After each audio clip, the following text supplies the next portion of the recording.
In 2015, Zambia experienced a drastic reduction in electricity supply, which was attributed to the reduced power generation due to low water levels in the Kariba Dam caused by poor rainfall in the 2014-2015 rainy season.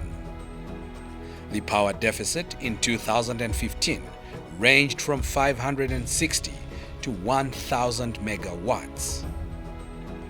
By July 2015, the National Power Utility Company Zambia Electricity Supply Corporation ZESCO had increased the load shedding to at least 8 hours a day for the majority of its household, commercial and industrial consumers.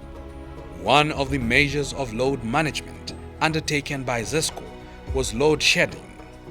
Since 2015, Zambia has been experiencing load shedding, but this year's power cuts have been intense. Load shedding, it's affecting our business in terms of because if power goes around 22, here it will come around somewhere 10 to 11. So in the morning, that's where we have so many customers, most especially. We have people who come and want cold water, and sometimes we can't save cold water because there's no power, and we have drinks, we can't save them cold drinks because we don't have power. So for that, also on a business angle, it's a little bit of a letdown because somebody expects to have a cold drink after a hot meal. So that's a bit of a challenge. Well, it's kind of tricky nowadays. I mean, we have little time to work, so we can't deliver on the promise to our customers and stuff. So it's like we have a little bit of a challenge whereby it's taking a long time for us to realize the profits from the business.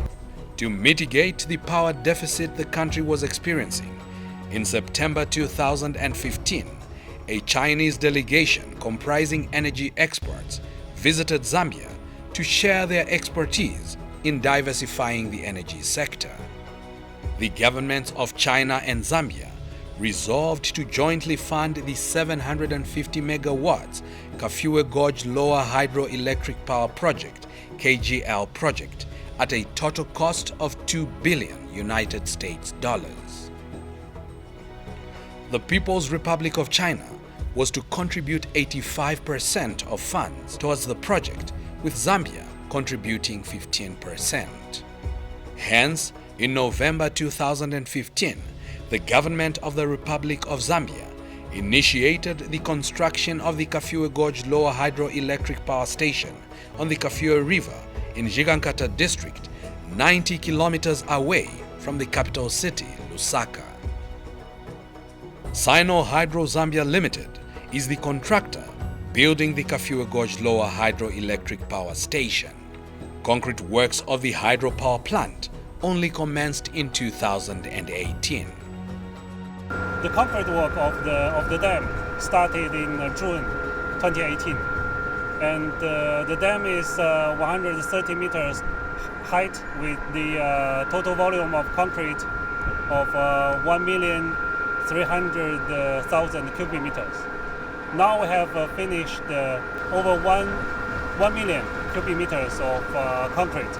On 1st June 2019, ZESCO announced that the power utility company would commence the process of load shedding households for 4 hours a day in order to save energy. Power cuts have become the norm in Zambia, whose effects are being felt by households, farms and small businesses, as well as in crucial industrial sectors such as mining. Many households have reverted to charcoal for cooking, causing a hike in prices of the commodity and accelerating the rate of deforestation. However, there is light at the end of the tunnel because the load shedding blues will soon be reduced as works on the Kafue Gorge Lower Hydroelectric Power Station have reached an advanced stage. With 80% of the works complete, once operational, the KGL Hydropower Station will help mitigate the power deficit in the country and meet the growing demand for electricity, thus supporting continued economic progress. The hydropower station is expected to be commissioned in 2020. We have finished over 80% of the total work.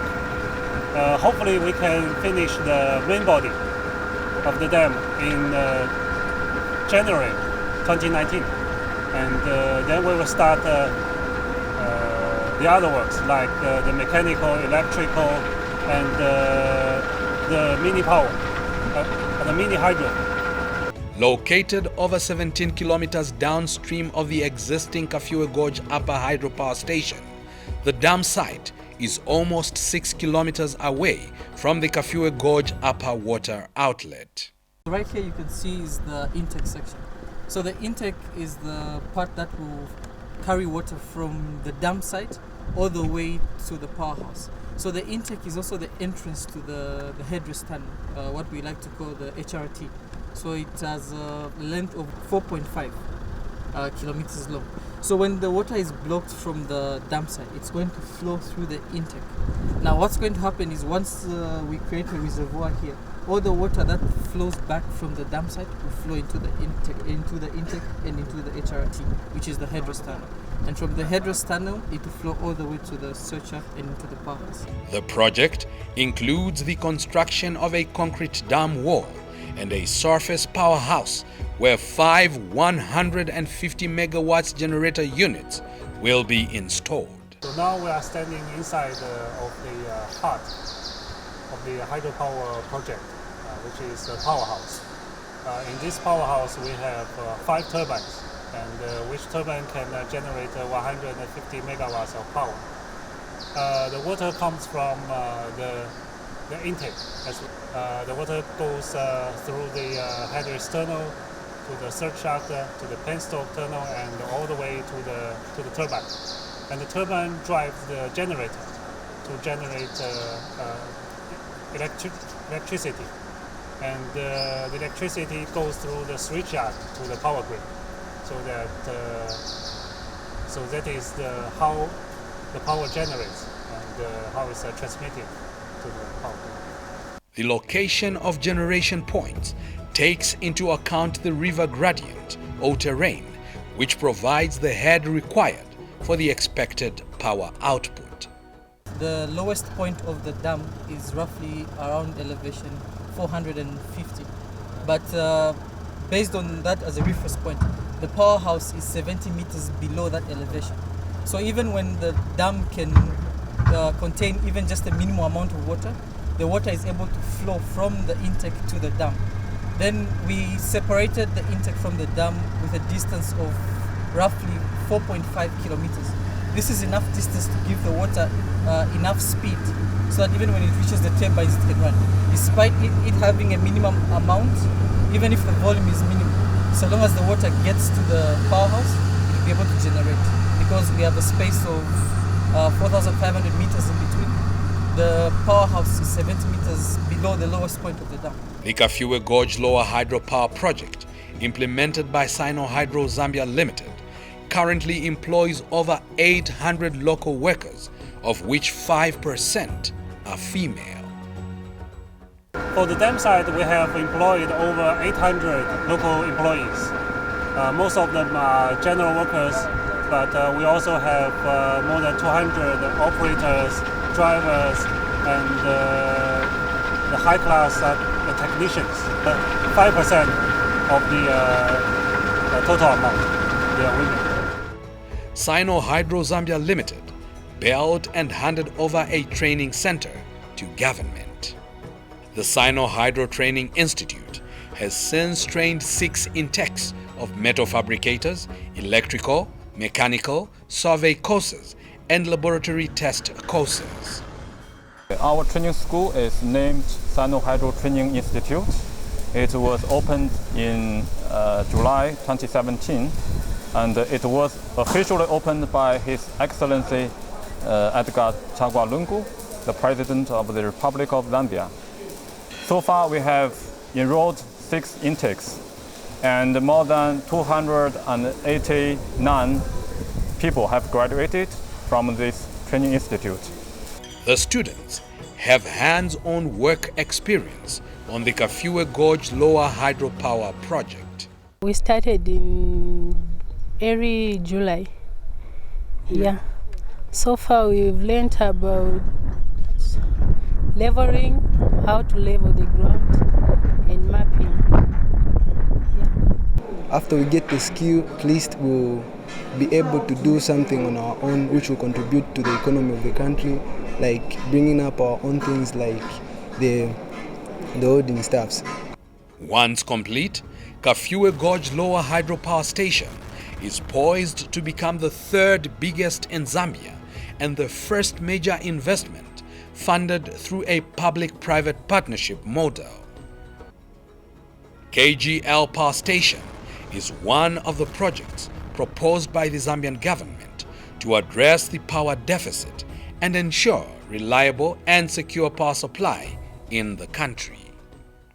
I think we're going to benefit 95%. It's going to be very good for us because now we have people coming in even as late as 22, because sometimes we fail to go that long because power can just cut off at 18. So you can't save people in the dark and you can't save people in candles. So for now, for us it's going to be beneficial for us because we'll go as late as midnight. If the government has done that, then it's a way to go. It's good. No load shedding means you are ever working, no delays, and as a result, more money. If more power is going to be more produced in our country, so then our business will be okay. It will be very good, and it will be very easy for us to have a good capital, to have a good living. One thing for sure is that the China-Zambia friendship has withstood the test of time and the change of international situation and is advancing on the road of better and faster development. This doesn't go without mentioning that apart from the unskilled labor being provided by Zambians working in this project, there are professional Zambians involved at every level in their various areas of expertise to provide skilled labor as engineers, mechanics, environmental experts, to mention but a few. These Zambians are well conversant in the Chinese languages and culture and are able to read and interpret construction and operation manuals written in Chinese language. Therefore, the idea that work will suffer when the Chinese leave cannot arise. 现在我们在进水口，你可能看我们的周边，这个是进水口。那么现在我也有中文名字，我的名字是李金帅。那我学习在中国4年，当我回来，中国人他们发给我工作。What I basically said is right now you can see we are standing at the intake on my left. Then I went on to introduce myself and said I studied in China for 4 years, and upon coming back I got employment from the Chinese. Oh, and I also added my Chinese name in there as well. Yes. All right. The China-Zambia relationship, based on sincere friendship, mutual respect, and mutual benefits, stands in line with common interests of both countries and peoples.